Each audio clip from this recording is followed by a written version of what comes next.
What is going on, everybody? Welcome back to the channel and welcome back to another Detroit Lions video. Now, the Detroit Lions and the Tampa Bay Buccaneers had a chance to play on a primetime Saturday game yesterday. They played at 1 p.m. They were the only game on. The entire nation was watching this football game, and to say the very least, it did not go very well for our Detroit Lions. The performance wasn't great by them. The nation got to see exactly how poorly this team plays on a Sunday. The nation got to see exactly how poor this Detroit Lions team is this season, and I mean, to say the very least, it was not a great game by our Detroit Lions. However, even with the embarrassing loss to Tampa Bay, as we do every single week after a Detroit Lions game, whether it be a win, loss, or a draw, I will be here after the game giving you the takeaways, the stats, the analytics, and everything you need to know, the positives and the negatives of this football game. Believe me, Lions fans, there were some positives. There were a couple positive takeaways I had from this game. You know, this video might be a little negative, but it's not going to be all bad. I'm doing my best to be optimistic. I'm doing my best to keep everything lighthearted. I'm doing my best to keep everything on track and keep everything good for the Lions fans of this YouTube channel. So without any further ado, let's get right into talking about this Week 16 matchup between the Tampa Bay Buccaneers and our Detroit Lions.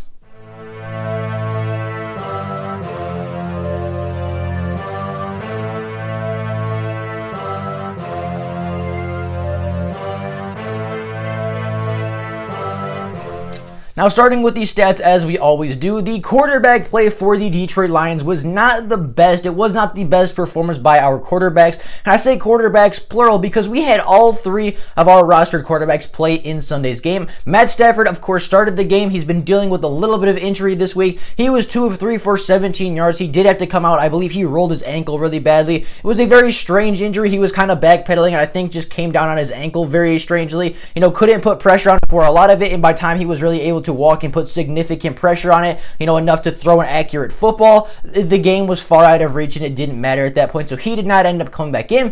Chase Daniels, our very expensive backup quarterback, came in for a majority of the football game. He was not able to accomplish a whole lot as the backup quarterback for the game, as he was 13 of 18 for 86 yards, 0 touchdowns, and 0 interceptions. He was not really able to move the ball, wasn't really able to engineer anything from the offensive perspective. And then in the fourth quarter, beginning of the fourth quarter, somewhere in there, maybe late in the third quarter, they benched Chase Daniels for David Blau, who came in, went 6 for 10 for 49 yards and 1 interception. I thought looked a little bit better than Chase Daniels. I thought David Blau provided a little bit more of a spark. He had a pretty nice first down on him for 18 yards. You know, he made a couple decent throws to some wide receivers. I thought David Blau played better than Chase Daniel. I thought he was an okay quarterback in the game. Obviously, through that interception, obviously was put in a very poor situation where it's just, you know, go out, throw the ball, sling the football. If you throw an interception, who cares? We're down by 40 points anyway. You know, it was kind of that situation where David Blau went in to finish the football game. Not a great performance by any of the three Lions quarterbacks, but I thought David Blau was significantly better than Chase Daniels.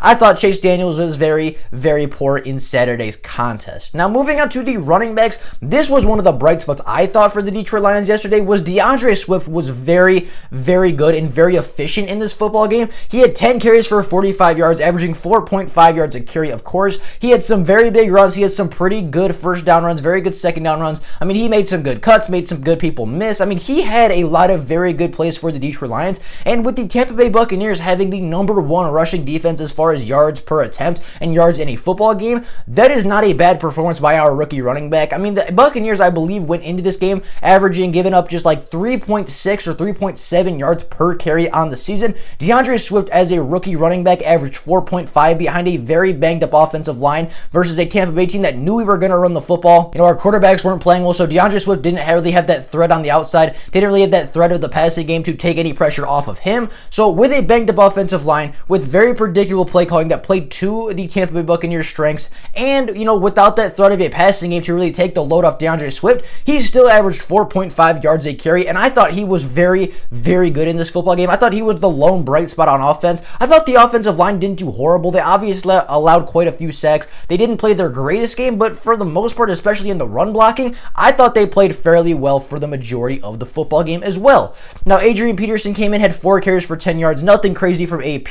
And then, of course, I mentioned David Blau had the 1 carry for 18 yards, which was his 1 scramble, which looked really good. Converted the chains, was kind of a nice play that you're not going to see out of Chase Daniels or Matt Stafford. So that was kind of a nice change. That was kind of a nice play by David Blau. Didn't see anything open, tucked the ball, ran for a first down. I really liked it. I thought it was a very good play by David Blau. Very good decision and very good to see out of our young second-year quarterback. As far as the receiving game, of course, as the quarterbacks did not have a great day, none of the receivers really had a phenomenal day through the air. Amendola led all receivers with 5 receptions for 37 yards. Deandre Swift had 4 catches for 25 yards. Hockenson had 4 catches for 23 yards. And then, of course, you got guys like Sanu, Marvin Jones, Kerryon Johnson, Quintez Cephas all getting involved as well. Nobody really had a breakout day through the air. Nobody really had a fantastic day in general for the Lions, but especially from the quarterbacking and the receiving side of the ball, it wasn't very good. The Lions couldn't really get anything going through the air. Would it have been different with Matt Stafford? I think so. I think it would have been better. I don't know how much better, because the Buccaneers, again, have a pretty decent defense. They have a very good front seven. They stopped the run very well. So I don't know how different the game would have been if Stafford could have stayed in and could have stayed healthy. But, I don't think it would have made a difference. Our defense wasn't getting stops yesterday, and we'll get into that in a minute. But again, the receivers, a lot of receivers got involved, but none of the receivers really had a breakout day, or none of the receivers really had a great day through the air, just as none of the quarterbacks really did either. Now, getting onto the defensive side of the ball, because this is where all the numbers are. I mean, the Detroit Lions gave up a lot of yards and a lot of touchdowns in this game, obviously losing the game 47-7. I mean, the Detroit Lions on the defensive side of the football gave up 491 passing yards and 6 passing touchdowns. Along with that, they gave up 111 rushing yards and a touchdown on the ground.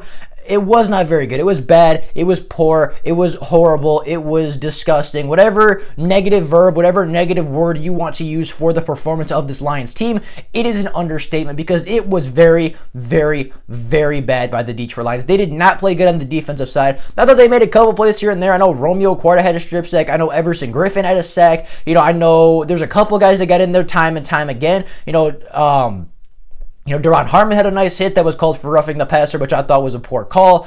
We got to the quarterback a little bit. We had a couple plays here and there, but you're not going to win a football game getting 2 plays a quarter. You're not going to win a football game getting 3 good defensive plays in an entire game. You're not going to win a football game giving up almost 500 passing yards on the day. You're never going to win a football game when you give up 47 points. And again, the defense was very, very, very poor in this game. And I think that, whatever verb, whatever word you want to use to describe the defense, it is an understatement, because this defense was atrocious yesterday, and they absolutely stood no chance. I don't think it's 100% on the defense's fault. I don't think it's 100% the players' fault. We'll get into that in just a little bit, but I know for a fact that this was our worst defensive performance of the season, and being the Detroit Lions, that says quite a lot about this performance by the Lions. Now, the Detroit Lions were they weren't the better team. The Tampa Bay Buccaneers were the better football team. They had better players. They were better coached, and you could see it. They outscored us. They out-yardaged us. They won time of possession. They won the turnover battle. They had less penalties.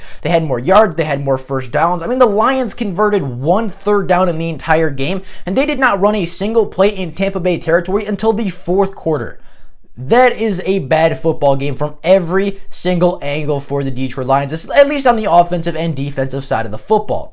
Now, getting into the major takeaways of the day, my first takeaway is that this was to be expected. As poor as the Lions played, as poor as the offense was not being able to put up any points, as poor as the defense was giving up 47 points, including, I believe, 35 or something like that, 35 something, maybe even 40 before halftime, it was not very good. This game was not good by the Detroit Lions in any facet of the game. And, but I do think this was to be expected, right? One, we talked about this the other day. Tampa Bay is very good. They have Tom Brady, Mike Evans, Chris Godwin, Antonio Brown, Scott Miller, Rob Gronkowski, O.J. Howard, Leonard Fournette, Ronald Jones, Tyler Johnson. They have all these different weapons. And on the defense, they got Devin White, Ndamukong Suh, Shaq Barrett, Levante David, Antoine Winfield Jr., and more and more and more. And, this team for the Tampa Bay Buccaneers is very good. They deserve to go to the playoffs. They are a very, very good playoff team. They are a very good playoff caliber team, and I think they could make a lot of noise in the NFC playoff race this year.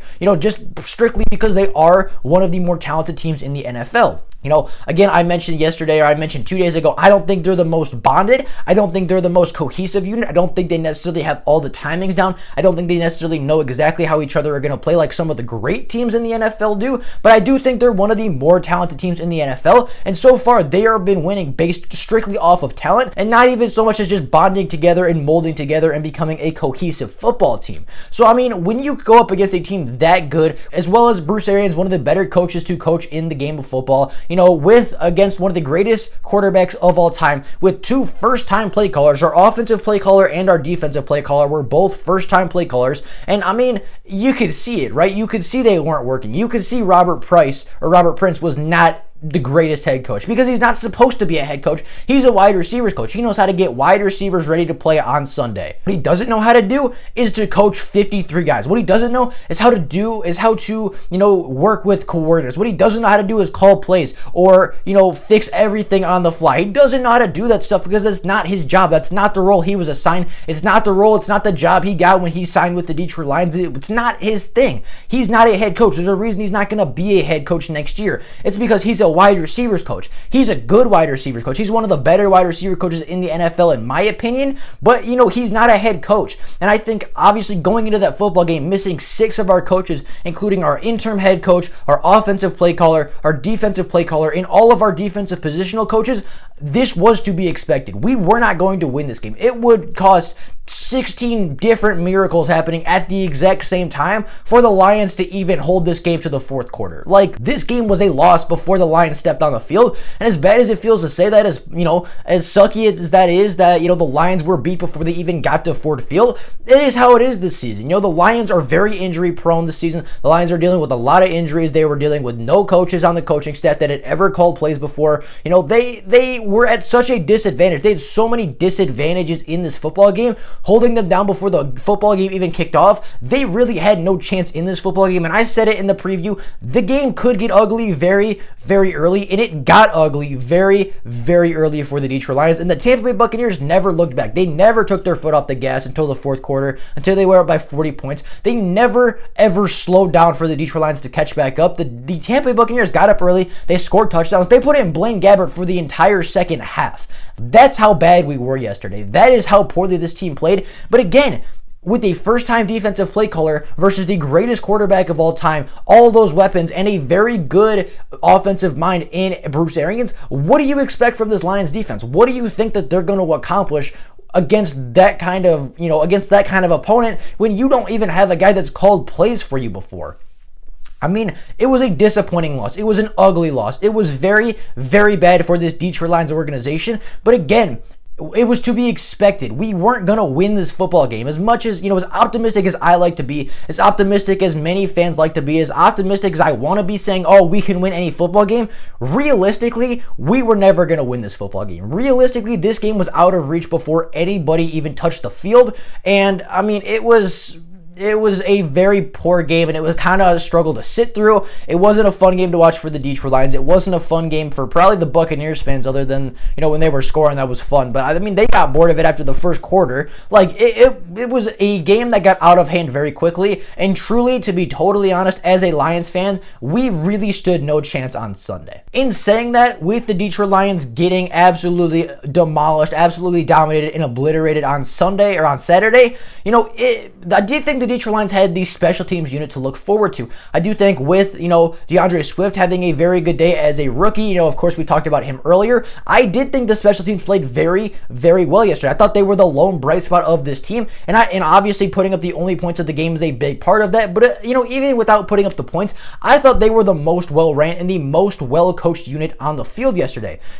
Jamal Agnew obviously had a couple really nice returns, including one that he took to the house for a touchdown. Those were the lone points that were scored in the game by our Detroit Lions. Those were the 7 points that were put on the board. All 7 of them came from our special teams. Obviously 6 from Agnew and 1 from Matt Prater. But even outside that touchdown, I thought the punts were very good. Jack Fox was booming punts all day. He had 8 punts for 382 yards, which is almost a quarter of a mile, by the way. 5 of his 8 punts landed inside the 20, or were down within the 20. I thought he played a very good game. Jack Fox, the Pro Bowler from Detroit, our Pro Bowl punter, proved why he's in the Pro Bowl. I mean, 8 punts 382 yards, 5 of those 8 down inside the 20, punted for almost a quarter of a mile yesterday.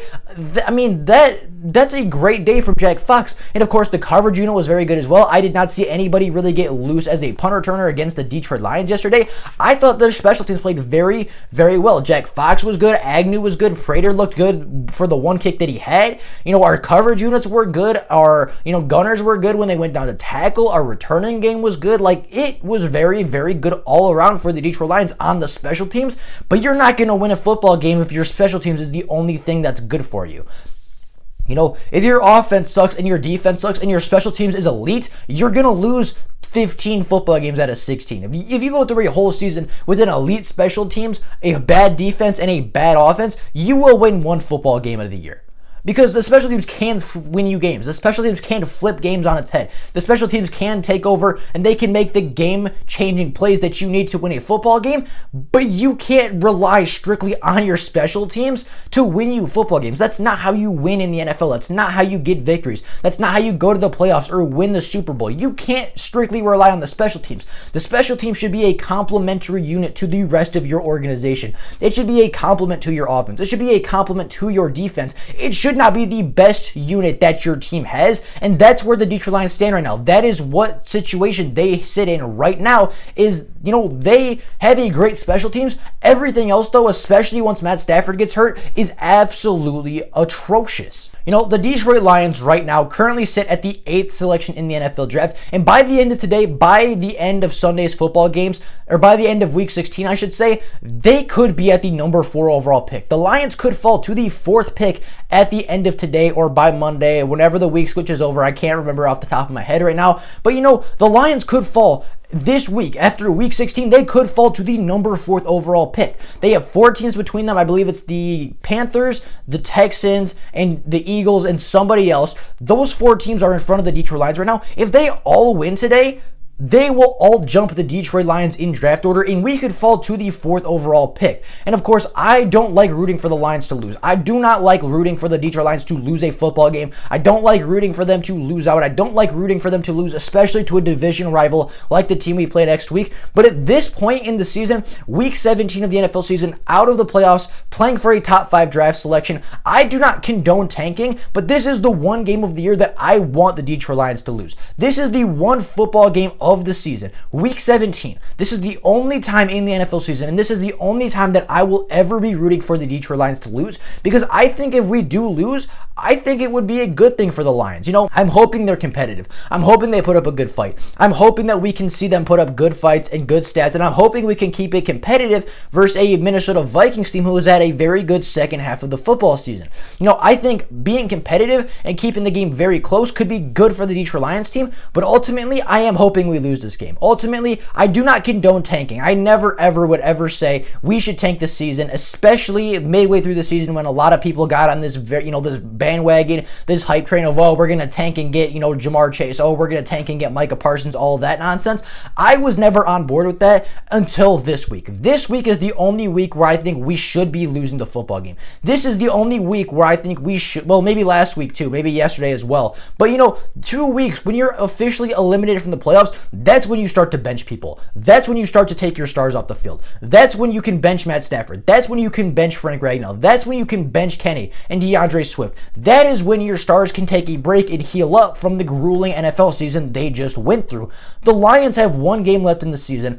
If they lose the game and get a little bit of luck from other NFL teams, they could sit at the number 4 overall pick by the end of the season, and I believe there's even a potential scenario where they could sit at the number 3 pick. I'm not sure. I think mathematically it could work out, but it's a very, very long shot. More likely, the best scenario we have right now is to fit in at that 4th position, which would give the Lions a lot of leeway and would give the Lions a lot of wiggle room with their draft picks and with a lot of the stuff they have to work with in this offseason. But with that being said, that is all I got for you guys today. today, the Lions took a very embarrassing loss yesterday, but it wasn't to be totally unexpected. It's not like we were expecting to make the playoffs. It's not like we were expecting to blow out the Buccaneers and all of a sudden they come in and kick the doors off us. Like, we were expecting to lose this game. A lot of Lions fans wanted to lose this game. This was a poor game by the Lions organization, but at the same time, what can you expect when all of your coaches are out with coronavirus? What can you expect when your quarterback gets hurt after 3 throws of the football? What can you expect when your defensive coordinator is a first-time play caller in Week 16